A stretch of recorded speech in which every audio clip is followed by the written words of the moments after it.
আসসালামু আলাইকুম। সবার আগে বাছাই করা 10টি আন্তর্জাতিক খবর জানিয়ে দেব। প্রথমেই থাকছে শিরোনাম। তবে তার আগে অনুরোধ থাকবে ভিডিওটিতে একটি লাইক দিবেন।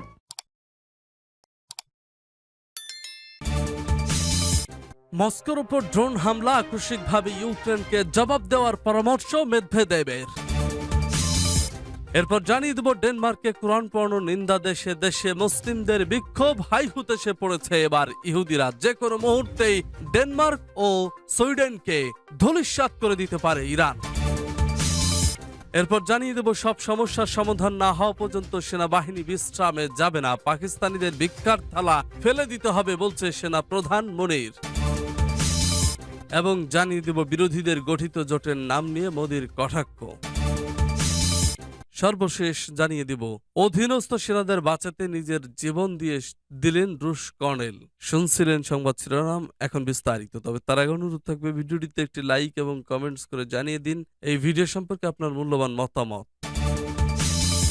আকস্মিকভাবে ইউক্রেনকে জবাব দেওয়ার পরামর্শ মেদভেদেবের। মস্কোর ওপর ড্রোন হামলা। রাশিয়ার সাবেক প্রেসিডেন্ট দিমিত্রি মেদভেদ বলেছেন, কথিত পাল্টা সামরিক অভিযানের ব্যর্থতা থেকে জনগণের দৃষ্টি ভিন্ন দিকে নেওয়ার জন্য রাশিয়ার বেসামরিক লক্ষ্য বস্তুতে হামলা চালাচ্ছে ইউক্রেন। গতকাল রাজধানীর মস্কো এবং ক্রিমিয়ার কয়েকটি লক্ষ্য বস্তুতে হামলা চালানোর ব্যর্থ প্রচেষ্টার পর একথা বললেন তিনি। মেদভেদেব বলেন, ইউক্রেনের এই ড্রোন হামলা প্রচেষ্টার বিরুদ্ধে রাশিয়ার পক্ষ থেকে অপ্রত্যাশিত জবাব হওয়া উচিত। গতকাল তিনি টেলিগ্রাম চ্যানেলে দেওয়া এক পোস্টে বলেন, রাশিয়ার বিরুদ্ধে যে কোনো সামরিক সফলতার জন্য ইউক্রেন ক্ষুধার্ত হয়ে আছে।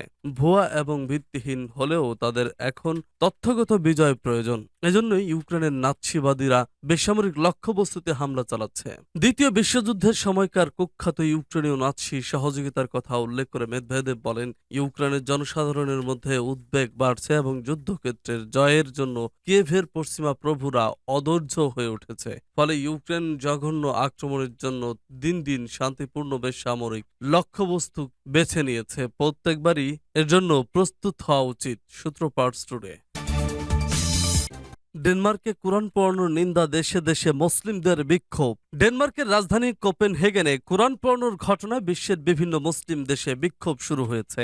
ইরাকের দূতাবাসের বাইরে সোমবার ডেনিস প্যাট্রিয়টস নামের একটি কঠোর ডানপন্থী গোষ্ঠীর কোরআন পড়ানোর ঘটনার কড়া নিন্দা জানিয়েছে ইরাক সহ কয়েকটি মুসলিম দেশ। শুক্রবার ওই কঠোর ডানপন্থী গোষ্ঠীটি ফেসবুকে এমন আরও একটি ঘটনার লাইভ স্ট্রিমিং বা সরাসরি সম্প্রচার করেছে। এই ঘটনার পর প্রায় 1000 বিক্ষোভকারী বাগদাদে অবস্থিত ডেনমার্ক দূতাবাসের কাছে পৌঁছানোর চেষ্টা করেছে। সুইডেনের রাজধানী স্টকহোমে পরিকল্পিতভাবে কোরআন পড়ানোর ঘটনার পর গত সপ্তাহে বাগদাদে সুইডেনের দূতাবাসে আগুন ধরিয়ে দেয় বিক্ষুব্ধ জনতা। সে সময় তারা দূতাবাসের দেওয়াল বেয়ে ভবনের ভেতরে প্রবেশ করে এবং আগুন দেয়। 1 মাসের মধ্যে দ্বিতীয়বার কোরআন পড়ানোর ঘটনার প্রতিবাদে বিক্ষোভ করেন তারা। ডেনমার্কে সোমবার 2 জন ইসলাম বিরোধী বিক্ষোভকারী পবিত্র কোরআনের ওপর পা তুলে দেয় এবং একটি টিনের ফয়েল ট্রেতে করে আগুন ধরিয়ে দেয়। এর পাশেই মাটিতে ইরাকের পতাকা পড়েছিল।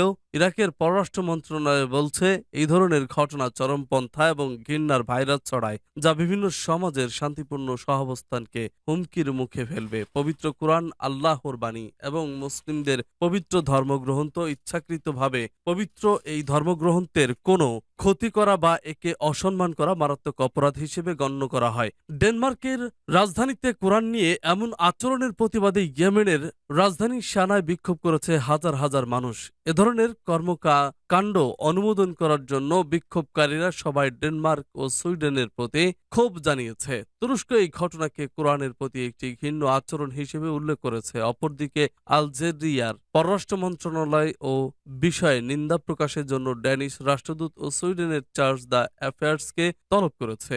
এর আগে সুইডেনে কোরআন পড়ানোর প্রতিবাদে শনিবার বিক্ষোভ করেছে ইরান। কাতারের স্থানীয় সংবাদ মাধ্যমের খবরে বলা হয়েছে, এই ঘটনার প্রতিবাদে বিক্ষোভ হিসেবে দেশটির শৌকো আল বালাদি মার্কেট থেকে সুইডেনের পণ্য সরিয়ে ফেলা হয়েছে।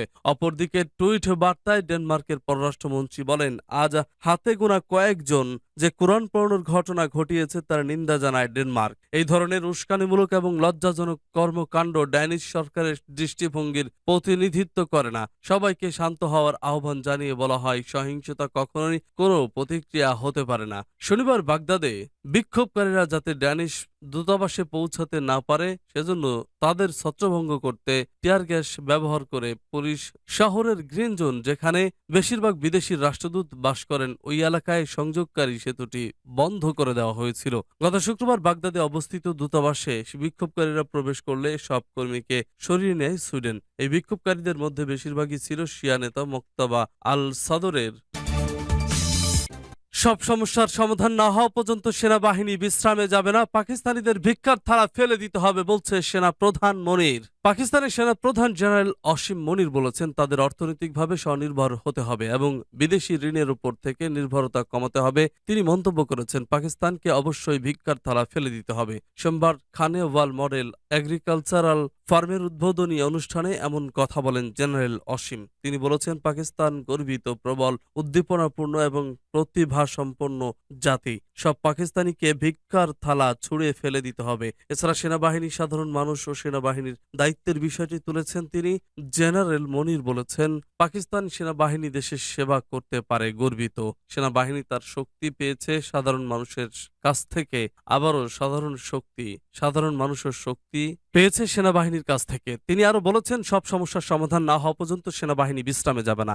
সেনা প্রধান আরো বলেছেন, পাকিস্তানকে আল্লাহ তাআলা সব দিয়েছেন এবং পৃথিবীর কোনো শক্তি তাদের উন্নতিকে বাধাগ্রস্ত করতে পারবে না। এদিকে যে মডেল ফার্মটি জেনারেল মনির উদ্বোধন করেছেন সেটির মাধ্যমে দেশটিতে কৃষি বিপ্লব ঘটানোর চেষ্টা করা হবে। এর মাধ্যমে বিদেশ থেকে যেসব কৃষি পণ্য আমদানি করা হয় সেগুলো দেশের মাটিতেই উৎপাদনের চেষ্টা করা হবে এবং আমদানি ব্যয় কমানো হবে।